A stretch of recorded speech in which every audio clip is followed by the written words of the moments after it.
Sveiki, dar esu trečiadienis, mano vardas Vladimiras, EasySEO reklamos agentūra. Turime puikių žinių, pagaliau Lietuva atkeliavo dirbtinio intelekto apžvalgos. Vakar, gegužės 20 dieną, Google savo blogė informavo, kad daugiau nei 200 šalių gauna naują įrankį, kuris vadinasi AI Overviews. Ir tame tarpe ir Lietuva šiandien 21 dieną ir jau matome rezultatus. Ne visur, dar telefone negavau nei vieno tokio rezultato, bet galėsiu parodyti kelis, kurie buvo pastebėti. Taip pat paminėsiu, kaip galima atsirasti tarp dirbtinio intelekto apžvalgų rezultatų ir parodysiu žinomus failus, nesėkmingus atvejus, kaip dirbtinis intelektas generuoja neteisingus atsakymus. Gerai, pradžiai pažiūrėsime rezultatus. Čia yra užklausa, kas yra Google Search Console, GSC, Google Search Console. Ir ką mes matom, štai čia viršuje yra rodomas dirbtinio intelekto atsakymas arba santrauka. Čia galima paspausti rodyti daugiau ir pamatyti rezultatus. Ir po dešinė čia rodo šaltinį, iš kur yra traukiama informacija, paspausti šiek tiek vėliau, parodysiu. Čia yra mūsų tinklapis, čia yra dar kitas tinklapis. Bet kas įdomu, kad dirbtinio intelekto apžvalga rodoma kartu su Google Search Console'ės featured snippet rezultatais. Aš patikrinau šitą rezultatą telefone, dirbtinio intelekto nerodo, pirmas rezultatas yra featured image. Kol kas turim, ką turim, parodysiu dar vieną rezultatą. Jeigu pažiūrėti pagal raktažodį taupiklis vaikams, labai keista, kad čia yra informacinis raktažodis, kas yra. O čia yra labiau komercinis raktažodis, taupiklis vaikams. Ir čia irgi yra generuojama santrauka. Ir jie atrodo štai taip. Jeigu paspausti rodyti daugiau, tada mes pamatysime. Štai čia yra nuorodos, iš kur yra traukiama RDK, žaislų kalnas. Ir čia šalia prie kiekvieno rezultato jis padarė santraukas, kas yra meninės taupiklis, kas yra safe taupiklis. Prie kiekvieno rezultato yra nuoroda į šaltinį. Galima paspausti ir pažiūrėti, kas atsiras, kas bus rodoma. Parodė štai tokį rezultatą. Gerai, grįžtame prie pagrindinio teksto. Kas yra dirbtinio intelekto apžvalgas? Tai yra funkcija, kuri traukia informaciją iš prieinamų šaltinių, kurie yra prieinami Google robotai, tai yra internete. Ir iš tų šaltinių traukia informaciją, padaro santraukas ir atvaizduoja pagal tam tikrus, pavadinkime, raktažodžius. Bendrai ta funkcija vadinasi AI Mode. Lietuvoje jos dar nerodo. Beje, Lietuvoje mes visą laiką su Google naujovėmis atsiliekam, būna kad ir metus, būna kad ir 2. Dėl to aš įtraukiau į apžvalgą, kadangi Lietuvoje dar negalėjau sugeneruoti, bet Amerikoje, va čia vienas iš pavyzdžių, ką padarė Google. Jie iškėlė pradžioj irgi buvo, parodysiu, pirmas rezultatas buvo toks, kai AI Overview buvo rodomas tiesiog pagal kiekvieną užklausą ir nebuvo galimybės atskirti pagal, kur čia viršuje yra naujienas, ar galiu padidinti naujienas, paveiksliukai, video. Dabar ką padarė Google Amerikoje, sakykime, anam segmente, ne mūsų segmente, išskyrė atskirai AI Mode ir iš naujausių žinių, kiek žinau, Amerikoje net padarė, kad visi rezultatai yra rodomi prie all ir tada pats vartotojas gali pasirinkti AI Mode, ar jis nori matyti šitus rezultatus.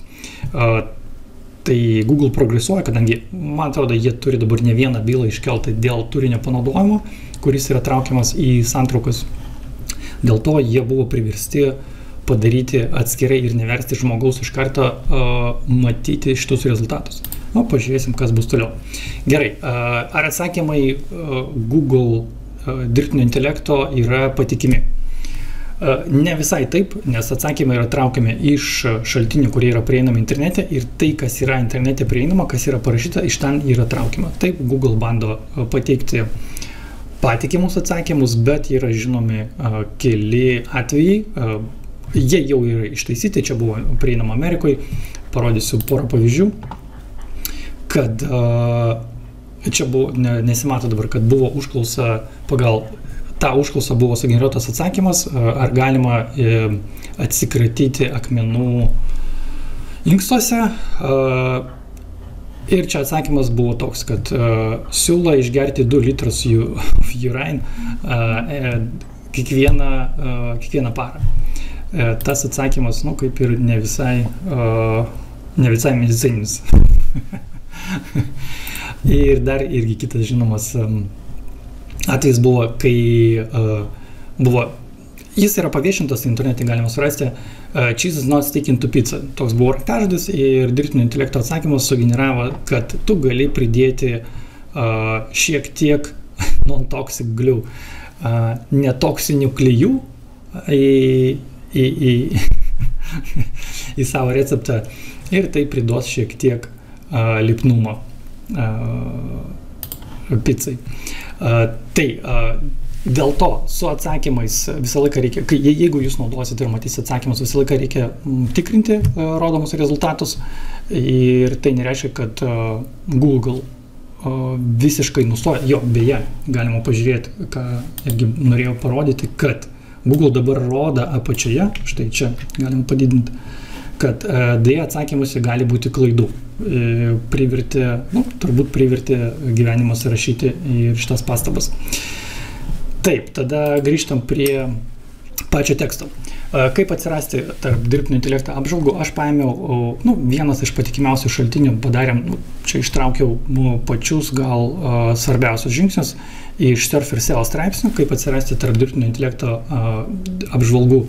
Į ką noriu atkreipti dėmesį, kas yra labai svarbu, kad ką reikėtų daryti, kad atsirasti. Reikia rinktis raktažodžius pagal, jeigu nori atsirasti pagal raktažodį tarp apžvalgų, reikia rinktis tokius raktažodžius, kaip, kas yra ir panašiai. Čia yra informaciniai raktažodžiai, nors mes matėm su taupikliam yra ir komercinis, bet kol kas daugiau, ne visi atsakymai generuoja dirbtinio intelekto apžvalgas.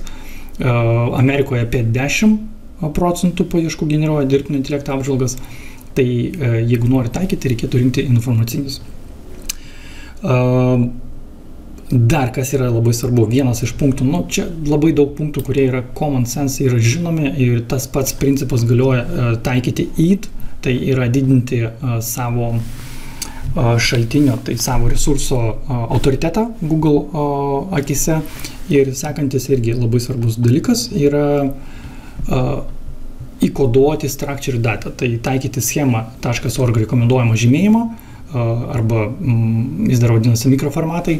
Ir jeigu tai pritaikyti savo tinklapyje, tai taip pat galiotų ir ChatGPT rezultatams, SearchGPT, nes tai yra vienas iš svarbiausių ir lengviausių žingsnių pateikti robotams informaciją, kad jie lengviau nuskaitytų tą turinį ir jį, pavadinkim, suvirškintų. Taip, čia yra nuorodos, iš kur yra paimta informacija ir jeigu kam įdomu, labai rekomenduoju pažiūrėti, kas yra ChatGPT Shopping, jame irgi pasako, kaip atsirasti tarp ChatGPT Shopping rezultato. Beje, rekomenduoju pažiūrėti ir čia paskaityti ar pažiūrėti video, kad Google keičia požiūrį į dirbtinio intelekto sukurtą turinį. Ir dar vienas irgi naudingas rezultatas, kuris galėtų tikrai praversti darbe, yra 10 kartų protingesni ChatGPT atsakymai. Tiek šiam kartui, iki.